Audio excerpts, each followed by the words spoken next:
faudrait recadrer quelque chose et dire que la Saint-Valentin concerne les personnes qui s'aiment vraiment. Et les personnes qui s'aiment, c'est la personne qui rassemble les critères. Chaque 14 février, la Saint-Valentin revient avec ses cadeaux, ses soucis et ses attentes. Pour certains, c'est une vraie fête de l'amour et pour d'autres, c'est une contrainte imposée. La Saint-Valentin est-elle une fête de l'amour ou une contrainte imposée? C'est ce que nous allons découvrir aujourd'hui avec nos deux invités. Et pour ce faire, j'ai à ma droite Madame Traoré, Gare Salimata, étudiante en L2 à l'Institut supérieur de la communication et du multimédia, pour qui la Saint-Valentin est une contrainte sociale.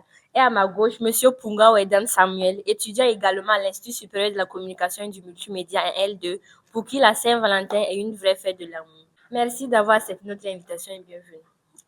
Merci. Pour vous, Monsieur Punga, la Saint-Valentin est-elle une vraie fête de l'amour ou une contrainte sociale? Euh, je pense que la Saint-Valentin, c'est une fête de l'amour.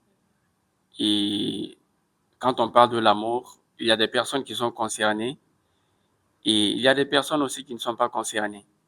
Donc, pour l'instant, tout ce que je peux dire de la Saint-Valentin, c'est que c'est une fête pour l'amour, au nom de ce qu'elle représente.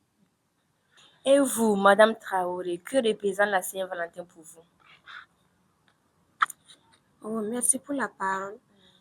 Pour moi, la Saint-Valentin, c'est une contrainte sociale. Pourquoi je dis ça? Parce que l'amour n'a pas besoin d'une date imposée pour exister. Et en plus, cela réduit vraiment la sincérité. Et Monsieur Punga, qu'avez-vous à dire pour défendre votre position? D'accord. Pour la défense de ma position, j'aurais besoin d'éclaircir un peu euh, les termes autour de la Saint-Valentin, les enjeux que la Saint-Valentin implique. Alors, quand on parle de fête de l'amour, il ne faut pas comprendre ça comme le seul moyen, la seule occasion pour exprimer son amour.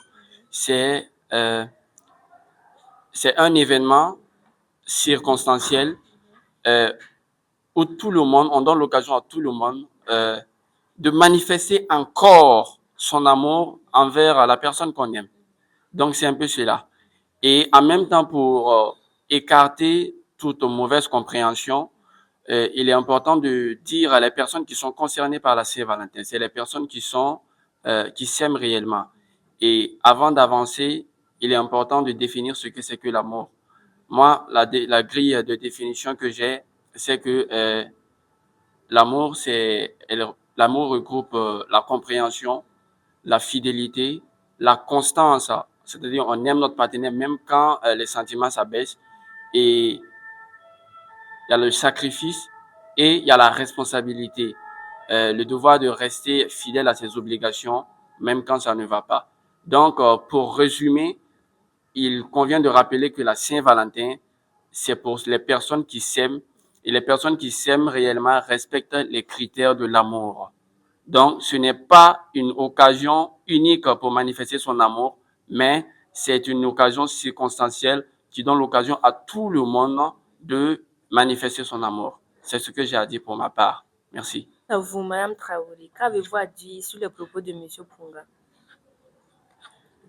Oh, ce que j'ai à dire sur les propos de M. Punga est qu'il doit savoir que l'amour, ça se prouve tous les jours. On peut le faire à n'importe quel moment. Tu peux, à travers la communication, faire comprendre à ton ou à ta partenaire que tu l'aimes. À n'importe quel moment, il faut prouver son amour. Il y a aussi de ces personnes-là qui font des petits plats pour faire plaisir à leurs amoureux. Il y a d'autres aussi qui passent par des communications, les appels pour vraiment faire plaisir à ces personnes-là. Donc pour moi, c'est pas une raison valable pour fêter la Saint-Valentin. Et pour vous, Monsieur Punga, qu'avez-vous à dire sur les propos de Madame Traoré? D'accord. Moi, je m'attendais vraiment que Madame Traoré puisse avoir une défense farouche sur sa position, mais apparemment, elle ne fait que renchérir ma position. J'ai bien précisé que la Saint-Valentin, c'est une occasion de plus qu'on gagne pour manifester son amour, mais pas une occasion unique. Donc, ça ne peut pas être une pression sociale. Et elle a eu à énoncer quelque chose sur laquelle je voudrais rebondir. Elle a dit que la Saint-Valentin, on n'est pas obligé d'attendre la Saint-Valentin pour manifester son amour. Si on n'est pas obligé d'attendre la Saint-Valentin pour manifester son amour, ça voudrait dire que pour des personnes qui s'aiment tous les jours, la Saint-Valentin, ces personnes vont exclure la Saint-Valentin de leur agenda d'amour. C'est-à-dire que le jour, elles passeront le temps à se regarder pour se dire que non, on n'attend pas forcément la Saint-Valentin pour manifester notre amour. Et cela, ça remet en cause tout son raisonnement qui dit que ça devrait être tous les jours. Alors, si ça devait être tous les jours, pourquoi vous ôtez la Saint-Valentin sous motif que ce n'est pas le seul moment pour manifester votre amour? Moi, je voudrais recadrer quelque chose et dire que la Saint-Valentin concerne les personnes qui s'aiment vraiment. Et les personnes qui s'aiment, c'est la personne qui rassemble les critères de l'amour, c'est-à-dire la fidélité, et la constance, le sacrifice et la responsabilité. Donc, si vous rassemblez ces critères, vous êtes loin, par exemple, des hypocrites. Vous êtes loin des personnes qui ont le coup de foudre. Vous êtes loin des personnes qui ont juste une simple attirance ou qui sont à la quête d'une validation sociale. Parce que je m'explique.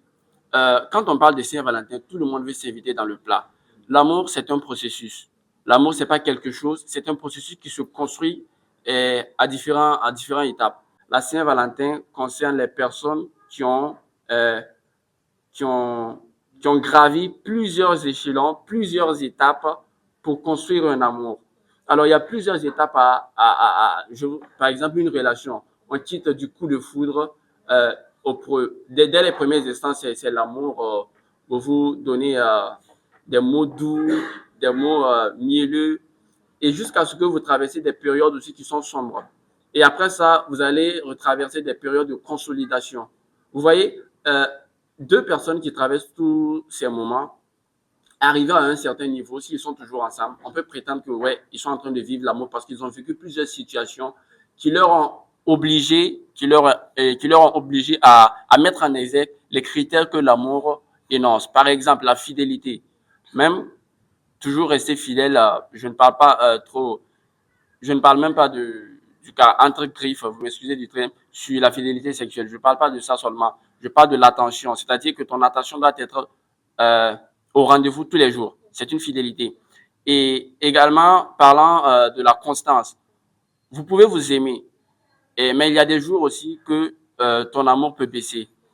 Et malgré ça, si tu continues, tu respectes le critère. Donc, plusieurs circonstances vont vous obliger à faire sortir les critères que l'amour regroupe. Et si vous n'avez pas été capable de faire sortir ces critères, je suis désolé, vous allez vous séparer. Et là, ce n'est plus de l'amour. Donc, la Saint-Valentin, elle concerne les personnes qui sont amoureuses, les personnes qui respectent les critères de l'amour. J'espère que Madame Salimata saura faire ressortir des éléments qui défendent réellement sa position.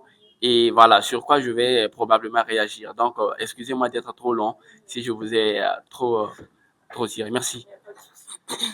Et quant à vous, Madame Traoré, qu'avez-vous à rajouter? Merci. Il faut que M. Punga sache que je reste toujours focus sur mes propos. Pourquoi je dis ça? En amour, tout un chacun doit être libre. Puisqu'il y en a qui ont pris le 14 février comme une fête qu'il faut obligatoirement faire plaisir à son amoureux, donner des cadeaux. Il y a de ces personnes qui n'ont rien. Ils vont prendre le temps de cotiser pour pouvoir faire plaisir à leurs conjoints ou conjointes. Et à quoi sert? Moi, je ne vois pas l'importance. Imagine, tu ne manges pas à ta faim. Le peu que tu gagnes, tu vas économiser ça. Juste pour faire plaisir à ton amoureux. Peut-être celle que toi tu dis, ou celui que tu dis qu'il t'aime, même ne t'aime pas. Lui, il est amoureux d'une autre personne, tu ne sais pas. Il y a de ces personnes aussi qui payent des cadeaux donnés à leurs amoureux. Et ces mêmes personnes vont prendre encore aller donner à quelqu'un d'autre. Et de main à main, ces cadeaux vont revenir encore dans tes mains. Donc, comment tu peux comprendre ça? Donc, selon moi, on n'a pas besoin d'un jour imposé pour faire vraiment plaisir à son amoureux. Prenons le temps. Tous les jours, on peut faire plaisir à son amoureux, donner des cadeaux et causer avec la personne. Savoir vraiment de quoi la personne a besoin. À travers cette communication, tu sauras maintenant et ce que tu peux faire pour la personne. Au lieu vraiment de profiter de ce même jour, un seul jour imposé pour faire plaisir à ton conjoint. Donc moi je dirais que non, les propos avancés, les propos qui n'avancent là, n'ont rien à voir avec de l'amour. Donc c'est ce que je voulais ajouter. Merci. Alors, nous tirons vers la fin de notre débat. Et Monsieur Punga, avez-vous quelque chose à ajouter? Un conseil, une remarque? D'accord. Pour donner les conseils et les remarques, j'aimerais renchérir un petit peu euh, pour dire que tout simplement la Saint-Valentin, c'est vrai, ce n'est pas le seul jour, ce n'est pas un jour imposé pour manifester son amour. Au contraire, c'est un jour de plus. Et les personnes qui l'ont compris sauront que ce n'est pas du tout une contrainte sociale, ce n'est pas un objet de pression sociale. Également, c'est pour vous dire que les personnes hypocrites, les personnes qui attendent forcément un cadeau pour manifester leur amour, un cadeau comme signe d'amour, comme preuve d'amour, ne sont pas du tout concernées par la Saint-Valentin parce que j'ai bien énoncé que l'amour est toujours constant. On n'entend pas un jour, on n'attend pas un cadeau pour vraiment dire qu'on aime réellement ou bien pour définir qu'une personne nous aime réellement. Et aussi, c'est comme par comparaison à la fête de Ramadan. Par exemple, les musulmans jeûnent pendant la période de Ramadan pour rattacher leur communion avec Dieu, pour plus améliorer leur foi. Mais ce n'est pas pour autant qu'après le Ramadan, le jeûne est terminé. Il y a des gens qui continuent à jeûner même en dehors de la période du Ramadan. Il y a des gens qui continuent à être pieux, qui continuent à marcher selon la piété en dehors du mois de Ramadan. Donc, c'est la même chose avec la Saint-Valentin. Il ne faut pas attendre forcément la Saint-Valentin pour dire que oui, c'est l'occasion pour faire ça, mais c'est l'occasion pour faire encore plus et ça continue. Voilà. Donc, en même temps, pour conseiller, pour donner des conseils, je voudrais dire que si vous êtes encore à un stade où votre amour, ce que vous qualifiez d'amour, ce que vous partagez comme amour, n'est pas encore consolidé. C'est-à-dire que vous n'avez pas encore connu de période de turbulence, vous n'avez pas encore connu des circonstances qui vous ont permis de consolider ce que vous avez, ce que vous êtes en train de vivre. Ne vous flattez pas. Vous n'êtes pas encore amoureux réellement. Vous n'êtes pas encore en train de vivre l'amour, c'est juste de l'attirance. L'amour, ça concerne les personnes qui suivent qui sont constants, fidèles, patients et responsables. Donc, en dehors de tout cela, si c'est que de la une simple attirance, une simple attraction, c'est pas de l'amour et vous n'êtes pas concerné par la Saint-Valentin. Ne vous pressez pas. Prenez le temps de construire votre amour et de vous faire, de vous manifester toujours vos amours mutuellement au quotidien et faites de la Saint-Valentin, pour ceux qui sont concernés, bien sûr, un jour de plus, une occasion de plus et pas seulement la seule occasion pour manifester votre amour. Merci beaucoup. Quant à vous, Madame Traoré, qu'avez-vous à dire comme conseil ou remarque à nos jeunes téléspectateurs? Ok, ce que j'ai à dire comme conseil à nos jeunes téléspectateurs, c'est de faire juste attention avec vraiment ce qu'on fait sur les réseaux sociaux également. Il y a de ces gens aussi que je vais dire vraiment qui sont là à attendre la Saint-Valentin pour pouvoir donner des cadeaux et publier sur les réseaux sociaux, juste qu'on puisse les voir. Alors qu'au fond d'eux, ils savent qu'ils ne sont pas amoureux, ils n'aiment pas la personne. Mais juste pour faire plaisir seulement à la population, à la communauté, qu'à eux aussi, ils ont pu donner un cadeau. À quoi ça sert? Donc, pour moi, c'est pas une obligation. Si ça arrive, tu n'as rien, calme-toi. On peut donner ça à n'importe quel moment. La nuit, que ce soit la nuit ou le jour. Donc, c'est pas une obligation pour moi.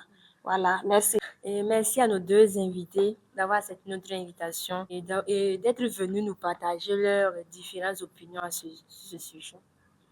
Que la Saint-Valentin soit un vrai moment d'amour ou une simple tradition, l'essentiel reste de cultiver les relations et les sentiments chaque jour, pas seulement le 14 février.